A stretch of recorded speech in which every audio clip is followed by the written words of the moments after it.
Hello, welcome back. In this latest installment of David Galata Book Dreamer, that's me, we're going to be talking about something called Flashtats. Flashtats are a feature in my book, Crew of Ganges, which is the first volume of the Crucible Spirals. Before I get into that, I just have a little bit of news from the studio here. This is all part of Galata Studios, which does arts, books, entertainment, education, lessons, and all of that. We also are branching into music now as well, which is very exciting. And this is a lot of stuff. Going to be working on those audiobooks. We're getting the new recording studio built right now, so hang in there. It's coming. In any case, my first book signing is going to be in 2 days. That's Saturday, May 21st, and it's going to be from 11 a.m. to 2 p.m. right here in Effort, Pennsylvania. And that's going to be off Route 115 at the Morgan Rake Coffee Roasters. Fantastic place. They got all kinds of cool stuff there. And we're going to be right outside with a pop-up and all that. And I'll be there to sign books and answer any questions. So if you feel like coming by and saying hello, please do. All right, Flashtats. What are Flashtats? Flashtats are a part of every crewman's or crew person's body, really, because everyone is crew, even the little kids. What they've done is they've developed a painless and alterable form of tattoo that fits right here between the wrist and halfway through the forearm. What it does is it has all kinds of information on it that is useful. It has authorizations. If you're not authorized to be in a particular section, you're not going to get in because your flash tat is going to go across the reader. Reader's going to go, no, you're not allowed here. If you are authorized, then those authorizations are part of the flash tat. Usually the symbol of the sector that you have chosen is on that flash tat. The only exception is that you have not accepted a particular sector to work for in your post. And in Crew of Ganges, that has become a very popular thing to do. People don't want to necessarily work at their posts. So they want to work at the voluntary economic system that they have there, with chips and all that, and doing a lot of trade and business, which is important, but the posts, the sectors and their posts have been having a really hard time getting people to, come to them. They've been offering bonuses. They've been offering all kinds of, better quarters, better everything. And still a lot of the crew decide they're just going to do their own thing. And that's become a problem for Ganges. The flash tats, if you don't have a sector, will have other information, such as the companies you work for, things like that, your address.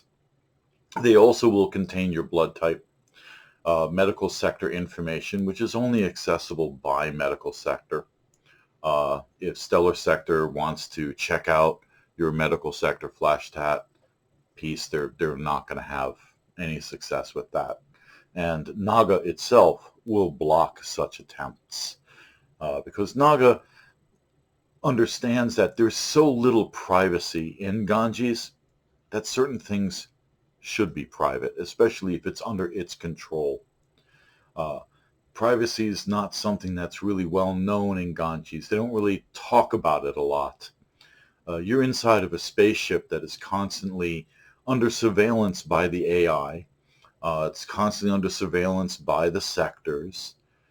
Everything is being tracked because it all has to work like a single unit. It's a body in space, and everything is supposed to be working in a timely manner. So that means privacy is not really a big deal to them. They've gotten very used to the idea that there isn't a lot of privacy. In fact, they think it's strange when someone wants a lot of privacy. I think it's a little weird, and they wonder what's going on that it can't be out in the open. But that being said, the AI, Naga, is still very cognizant of the fact that there is very little choice, there is very little privacy, and so it regulates the Flashtats so that the sectors can't put their fingers in where they shouldn't be. And technology sector upholds all of that. That's part of their purview. So you've got your sector affiliation, you've got your address, you got your medical information, your authorizations, all on a handy little tattoo. And it also has your rank. So if you want to know someone's rank, you don't look at their epaulets, you don't look at their uniform, you look at their Flashtats. That will show their rank. And as you go up in rank, you go to medical sector and they change your Flashtat to reflect your rise in rank. It's kind of a simple system. And it's one that everybody seems to accept on the ship. It's been a normal thing for thousands of years. So they call them spirals. For thousands of spirals, this has been the way things are. Now, command sector has no right to track someone through their Flashtats. These sectors do have the right to check in on people who have chosen them for their post. Because if you're missing from their post, they're worried that maybe something happened to you. So, they will ask Naga to see if the AI can locate you and if you're okay. If you're okay, well, maybe they'll talk to you tomorrow about why you weren't at your post. But they don't tend to be a punitive society. They do not like that. There was already too much punishment going on for very little reason before the awakening. After the awakening, Ganges becomes a very, very minimally punitive society. They'd rather not do that. They'd rather see if they can work something out so that you're functioning and productive. Because that's the big thing. They love efficiency. They love production. They love things working in a timely manner. That's the big thing. When you've got projects like rebuilding worlds that could take a couple of 100 years, you don't want to waste a couple of decades. You want things done now because there's a lot of work. It takes a lot to rebuild a planet. Flashtats are also useful inside spacesuits.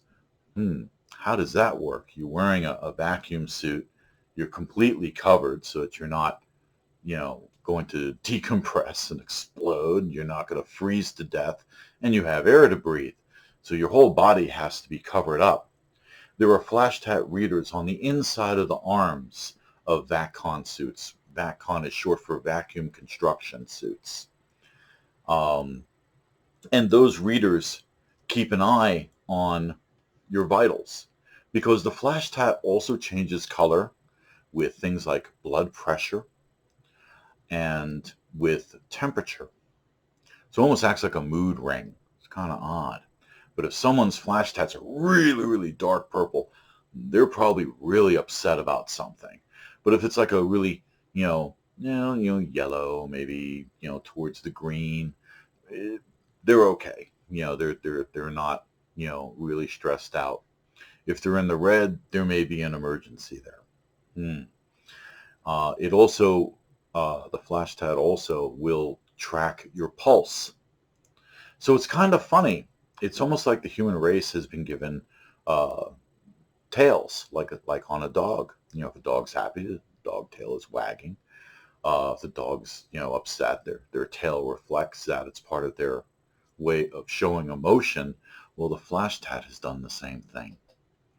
It actually shows emotions, and that is part of medical sector's insistence, so that people know how you're doing, because they want to know how you're doing.